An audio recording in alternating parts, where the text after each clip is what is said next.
Okay,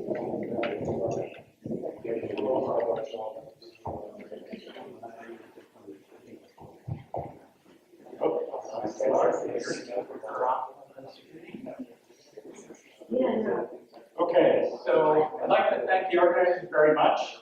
Skyrmions are something that's fairly new to me. I sort of stumbled into it. And I feel like I'm being allowed into a new club to finally get to talk about Skyrmion. So this is very new work that my group has sort of stumbled into. And I'm going to talk about two material systems that are very different. One is iron gadolinium multilayered, no DMI, sorry. Don't attack me. Okay. Those are not Skyrmions or bubbles. Just call them what you want. No DMI. And then we have one where we think we have DMI. And in fact, there are two very old material systems. Iron gadolinium and rare transition metal type structures go back to the 70s. They were used for bubble memory. They were used for magneto-optic recording. Platinum, cobalt platinum is probably the oldest perpendicular thin film system, also used for magneto-optic recording. So these are material systems that have been studied for a long, long time. Okay, so let's talk about iron gadolinium. Like any of these rare transition metal, heavy rare earth, we grow them in multi-layers, but in fact they form an amorphous alloy. We grow thin layers up like this. The rare earth and transition metal layers couple anti-parallel, forming a ferrimagnet. They have a weak perpendicular anisotropy, so they tend to form strike phases, which is where we study them. Most of the magnetism comes from the iron, which sort of bootstraps the gadolinium. So when you look at the temperature dependence of the system, the rare earth has a very much stronger temperature dependence than the transition metal. So you can get regions where the magnetization can be dominated by the rare earth, regions where they're dominated by the transition metal. Then you can get a crossover point where you get a compensation temperature where the magnetization goes to zero. And then similarly, you can get a separate one where the angular momentums will compensate at a separate temperature.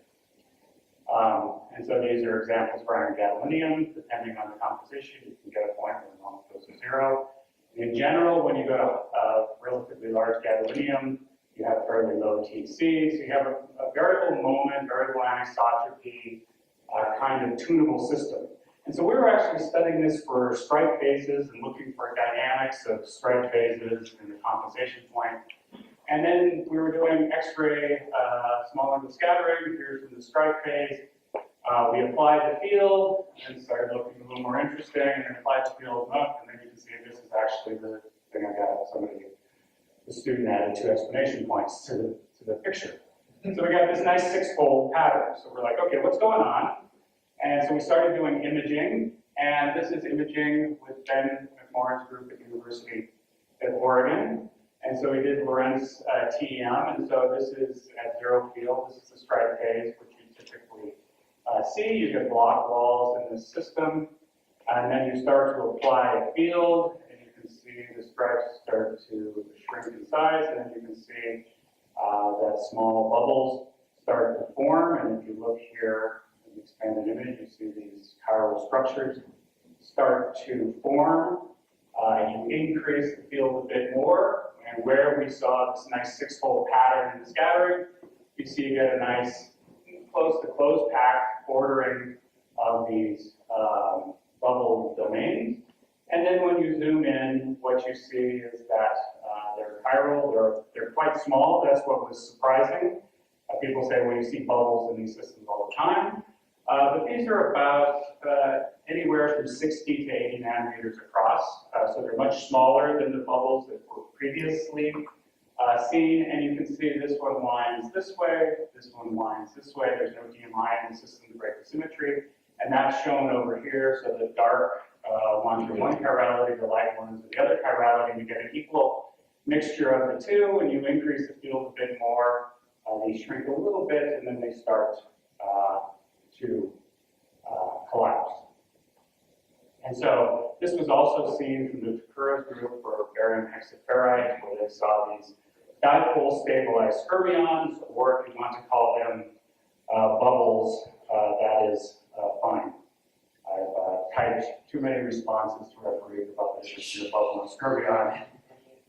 I'm agnostic on this, so call it what you want. So these are essentially small bubbles, and they have the same spin structure, very similar spin structure and size to what we see in Skyrmion materials. But what's nice about these kind of systems, they lack EMI, so it allows other chiral structures to form. And so, depending on the field history, you can get all kinds of other things. So if you line up all the block walls and then put a perpendicular field, you can see them collapse into this structure where it looks kind of an onion state, where this has a winding number of zeros, so it goes this way and this way, wrapped around. You do a slightly different field history, and you get this structure here, which we've seen talked about here. So a few skyrmions within these structures, so now you look over on the map here, and you zoom in here, you see that these biskyrmions form in these structures, and they form a periodic lattice of the biskyrmions. And so you zoom in, and you see these kind of closed structures form in here, where they show a common here, one line's one way, and one line's the other way. So at the time we wrote this paper, we called them bound pairs, because somebody in the group was very against the idea that this was a biskyrmion. But I think we've lost this battle. So we tried to call them molecules, skyrmion molecules. Referees did not like that. They said we're overhydrated. So okay, so go with my skyrmions, and then there's also been seen that these dipole systems like this have also been seen in these kind of systems. So in these films, we see these different, we can see these kind of bubble or no winding, no kind of structures. For other field histories, we get a nice skyrmion-like structures. For slightly different field histories, we get biskyrmions forming. And what was odd about this is we've been using iron gadolinium as a model system for stripe domains for years. And we've done all kinds of work on this. I had collaborators doing work. We never saw this. And so the question is, how did we stumble into this? What was the material property that gives rise to these structures? So we started looking, and one hint that can do this is we can look at different compositions. And so this is an iron gadolinium multilayer where the iron is 3.6 angstroms, gadolinium 4 angstroms repeated 80 times. And here we see this kind of skyrmion closed pack lattice from 100 to 180 kelvin. If you change the iron to 3.4 angstroms, and now you see it from about 220 up to room temperature. So it's extremely sensitive to the composition. And so the question is, can we see any common materials properties that would allow us to predict where these phases appear? So I started doing a lot of characterization. So I'll just show you one. This is for the 3.6, which orders around 100 to 180.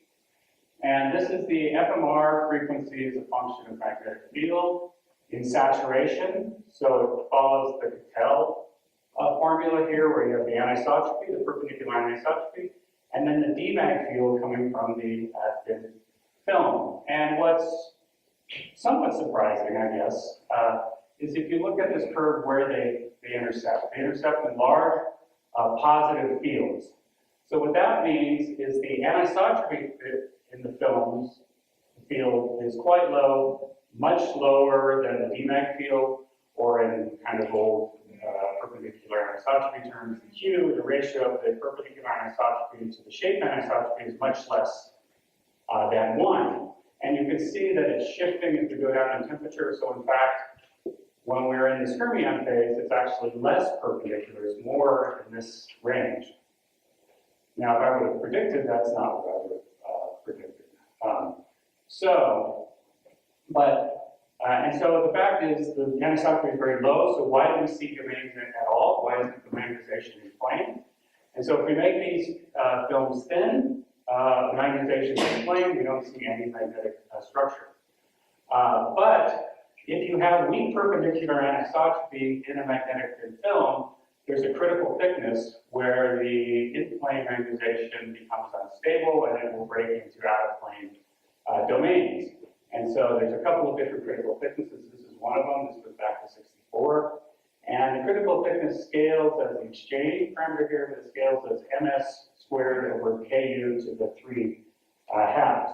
So we were trying to figure out, so we took our, so remember this term here. And so we take our two films. This is the 3.4 angstrom, 3.6 angstrom. One of them has skyrmions over here. One of them has skyrmions over here. And if you look at ms versus temperature, there's no overlap. You can't make a predictive model from ms. If you look at 4 pi m effective, that is hk minus 4 pi ms. They both vary with temperature, but there's no overlap. There's no predictive thing here. If you look at ku, it's actually quite low, but there's no overlap between the two. So we were trying to figure out, is there anything predictive from this data that would allow us to predict when this phase forms? And so then we took these critical thickness numbers, which goes as ms squared over ku to the 3 halves. And what you find is if you plot these data, take ms squared over ku, what you find, or ms squared over ku to the 3 halves, what you find is that there's a window where a narrow window of this parameter where we see this phase form, which was somewhat surprising. It's not that big, and it's probably why we never stumbled upon it before when we used this material. So we can take these kind of parameters, and we can just stick it into micromagnetics. So we use FastMag, which is developed by Vitaly Lopatin at UCSD. You put in relatively thick films, low ms, low ku, and a relatively low exchange parameter. I'll come back. And you start with stripe domains, you apply a field, and you can see that we get this sort of ordered lattice of bubbles that looks very similar, both the field range, length scale is exactly what we see in our imaging. But the one thing that comes out is that if you zoom in on one of these little bubbles or skyrmions, this is a downward projection. This is taken in the center of the film, and you can see you get a block wall that goes around, a narrow block wall around as well. And you had an equal population of it winding this way, and an equal population winding this way. But what shows up in the modeling is as you move to the top surface or the bottom surface, as you move to the surface, the domain wall broadens and it becomes more DL-like. And so these are closure domains in films. And so you have a block line in the middle, closure domains at the top. So where this can have equal to 2 chiralities, the block walls, the nail walls at the top are always the same chirality, and it has the opposite chirality at the bottom. So they always come in pairs. So we don't actually see this in our transmission imaging experiments because they always cancel out. So we're actually working to measure these kinds of structures right now. So we can do a bit more modeling. And this is a phase diagram of K versus A. And in fact, we get denser, smaller features typically when we go to lower exchange, sort of modest K. And in fact, recently we measured the exchange parameter, and in fact, it's about 5 times 10 to the minus 7. So it actually fit in with what we saw modeling. So if we do a phase diagram of KU versus MS for a bunch of experiments and simulations. So this colored region is this ratio of m squared over k to the 3 halves. It's shown there. This is what we found. And all of the experimental data and the theoretical modeling can all fit in that slice where we end up seeing this phase forming. So we get this sort of sub-nanometer, 100 nanometer dipole field-driven spin textures. We can see bubbles, skyrmions and biskyrmions, lattices, and the ingredients seems to be low M, low K, low exchange, fairly thick films above this critical thickness. So we have a paper this year from my students at B. We've also recently done a lot of work. I showed you the Kittel FMR. If you go down, we get very, very strong resonant behavior in the skyrmion phase in low fields. And so I I won't talk a lot about this. This was recently published. But you get a phase diagram that comes down and then it's dispersion up. This band here is where the Skyrmion phase is. So we get a spin wave behavior that looks very similar to what you see in DMI-driven Skyrmions.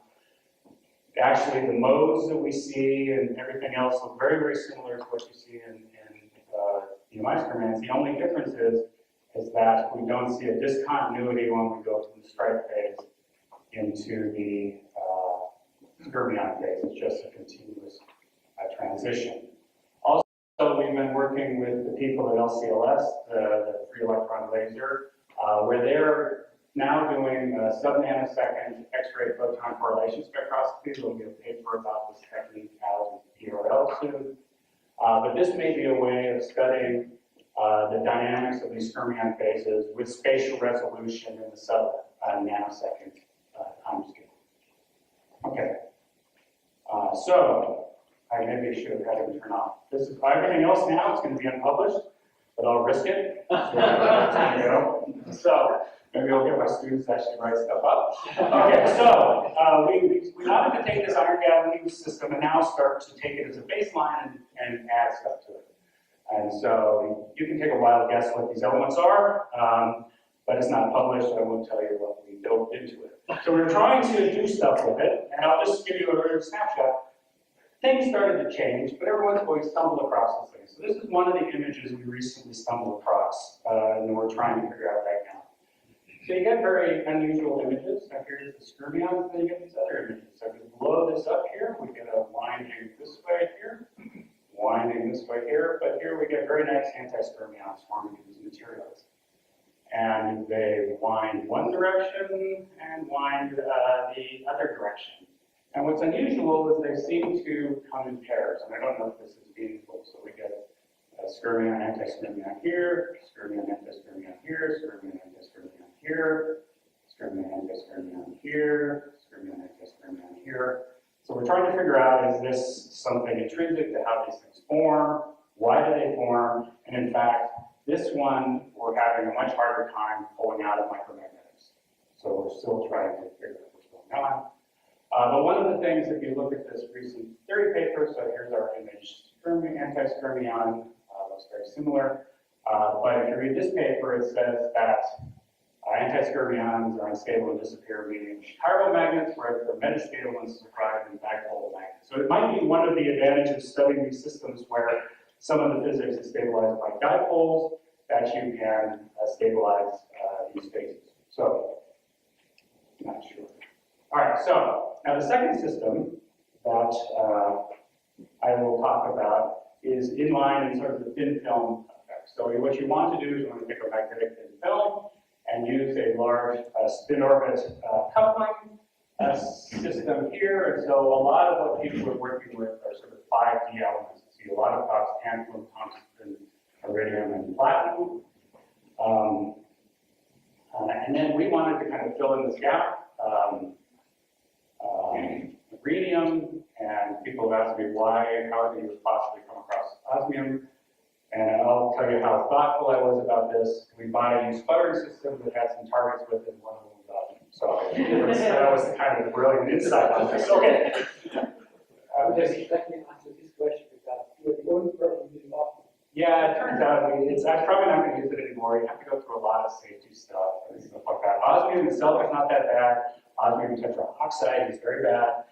It's very hard to form, but you know, I think this might be the end of our osmium time.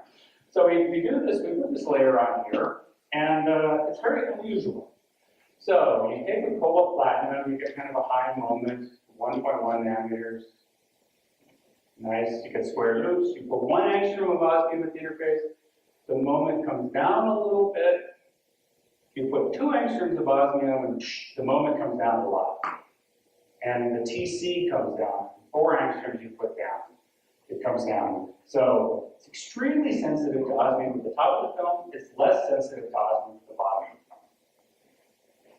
So then you look at this nice square loop, and what you see is not only does the moment come down, TC comes down, you see the coercivity collapses, it becomes from a few hundred Ersteds down to 1 or 2 Ersteds, and then it goes in plane. And then if you look at the imaging around here, so here's these nice big domains within films.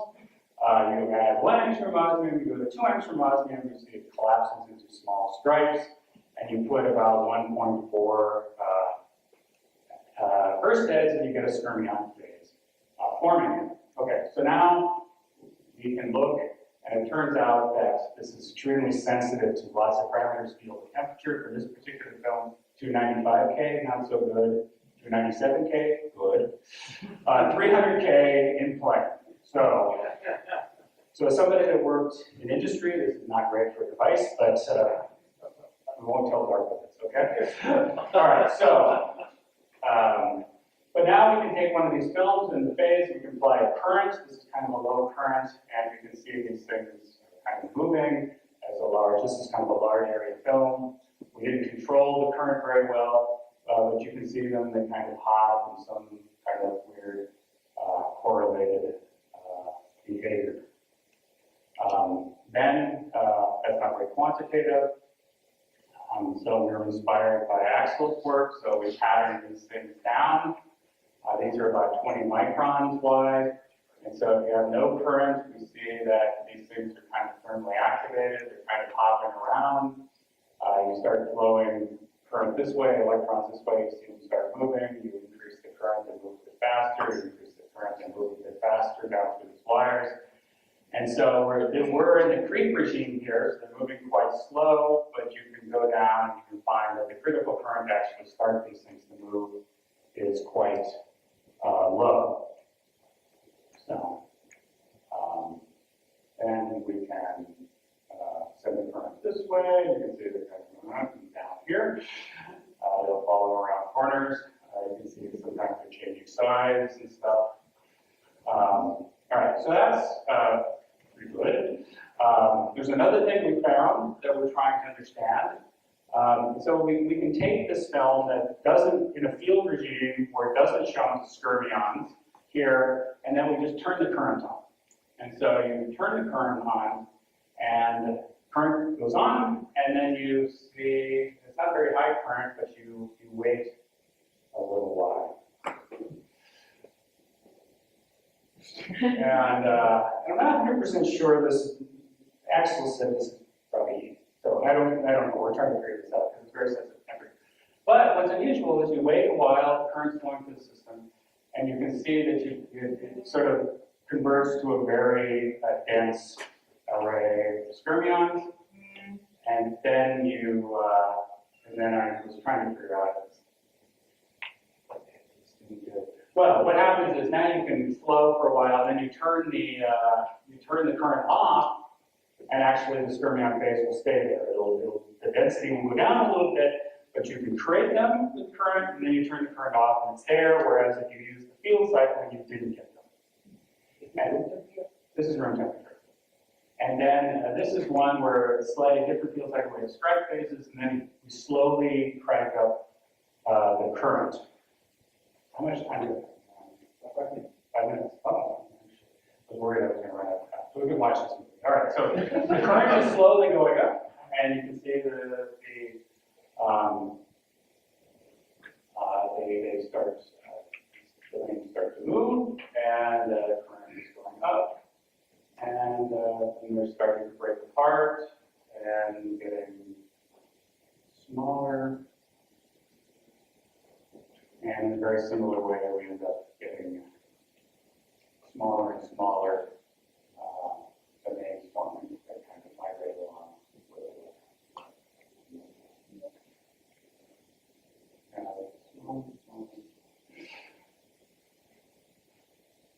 All right.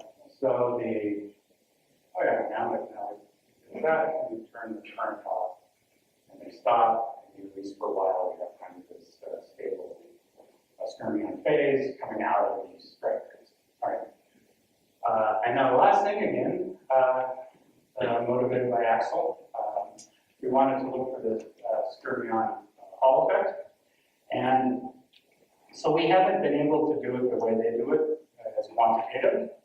so the way Axel does it, they do a pulse current and then look at the motion of the skyrmions, so they can do it. So what we did is we took a patterned wire here, and then come into a large reservoir, a magnetic reservoir. And so this is in zero field, and then you can see the applied current and everything's sort of symmetric, and kind of push the domains out as they flow in. So now if we saturate in one direction, put a small reverse field, so we get sort of dark skyrmions here, and then we put a current here, so the current density is fairly high, so they're moving very fast, and then we watch how they come out into the system. So then you apply a current, and they're moving very fast, and you can see as they come into the pad, they all head to the right, and they all pile up on the right here. So now what we're trying to figure out is how we convert this into a tall angle or something like that. Now you can do the opposite things. You saturate in the opposite direction, put a small positive field, so now the skyrmions are white in the opposite direction. And now you see they all go to the left. So that's why we think we have a nice, we have DMI in the system, because the fact that they all move the same direction with the electron flow and they have a skyrmion Hall effect is kind of a signature that this is what we have. All right, so in conclusion, we have these two very, very different systems. Iron gadolinium is sort of an old classic bubble material. But if you get the parameters just right in the material, these bubbles can be very small and have chiral behavior that looks very, both the size and the spin structure looks very similar to what you see in DMI. So these are dipole skyrmions without DMI.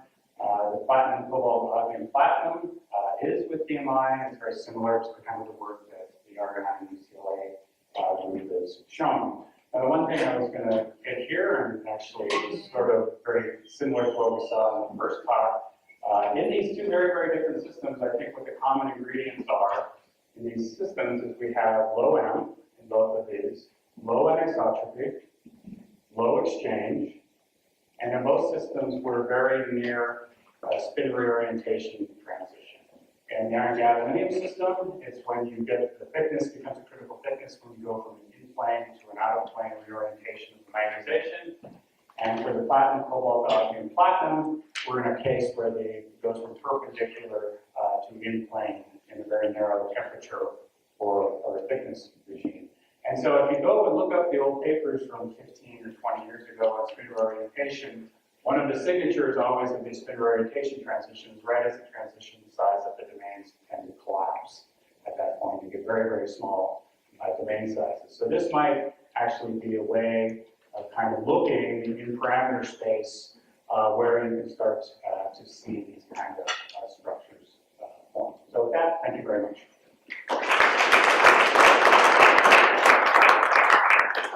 Thank you very much for this very nice talk. Another question. In the variable ferrite system, the use so this is switching. Have you observed this is switching? Between the two? That's basically you got a quantum line. Yeah, and then it switches from.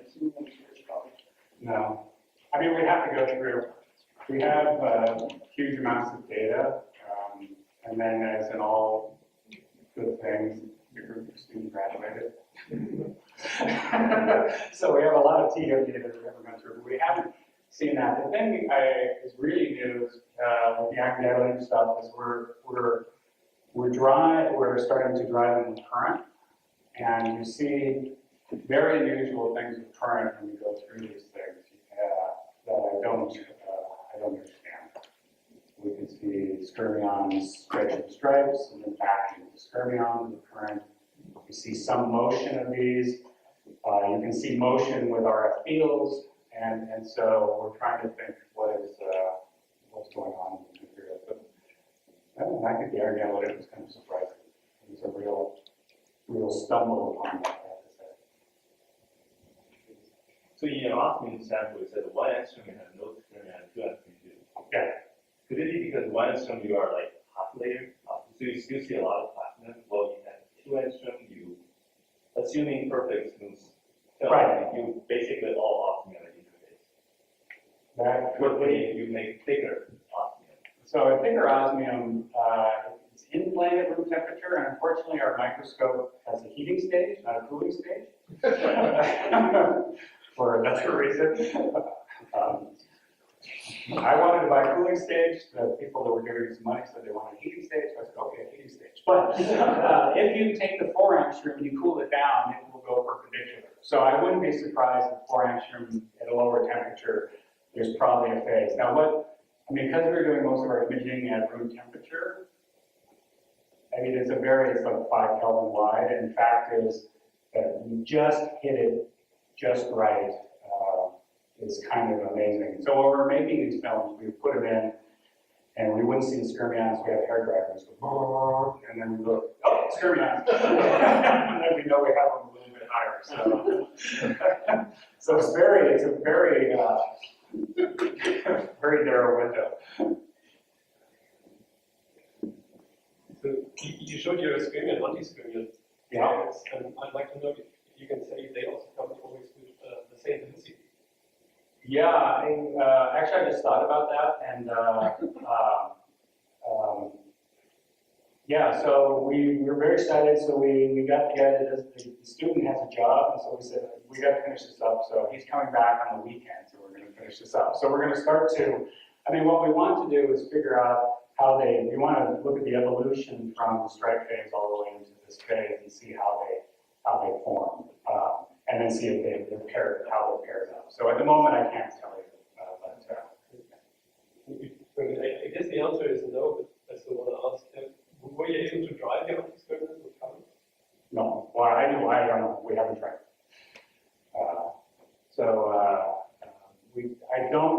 These films, I don't think we've made them to drive them with current. We have to grow devices on membranes and this material again.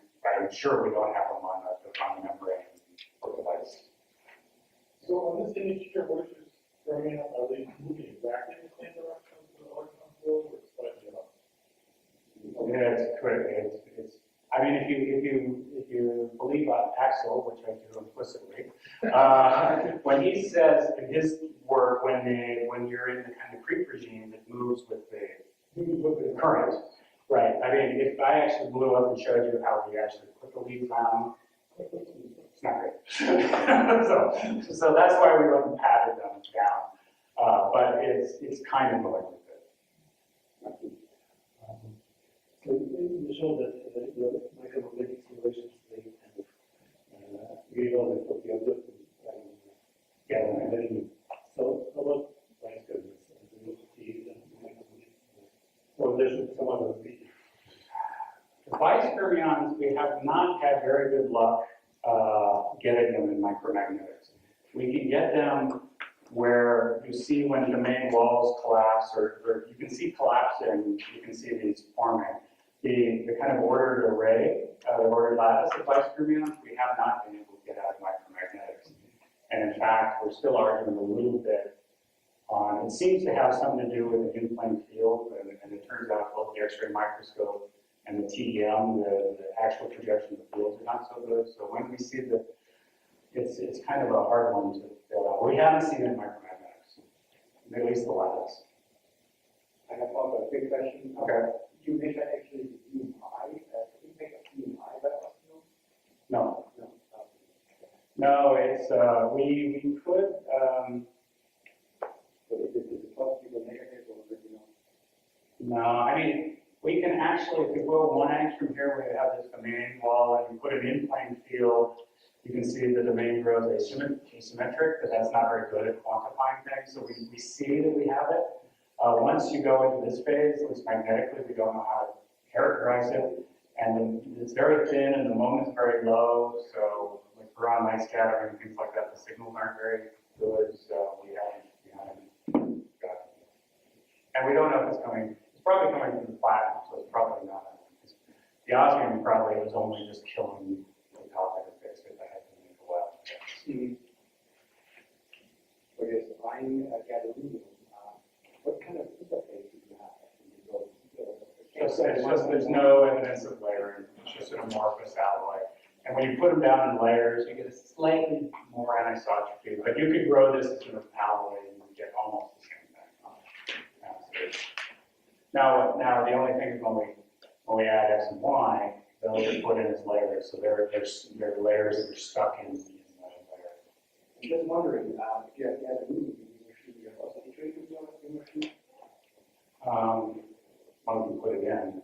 I think if you could do that, I mean, if you think about simply the anti-ferromagnet, we get a movie from the X that's computing that. Yeah, I don't know, we put a lot of stuff in the machine, I don't know. About every element in the periodic table is somewhere in Yeah. Okay, there's no further questions. I thank the speaker very much. We have a break of 30 minutes for coffee.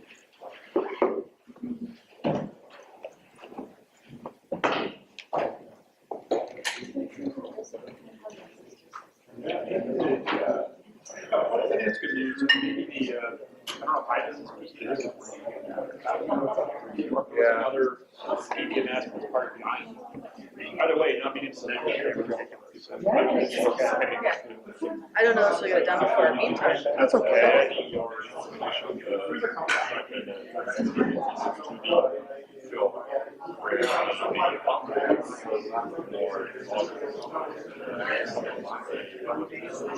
Like mandated in my power. Yeah. In this case, You should.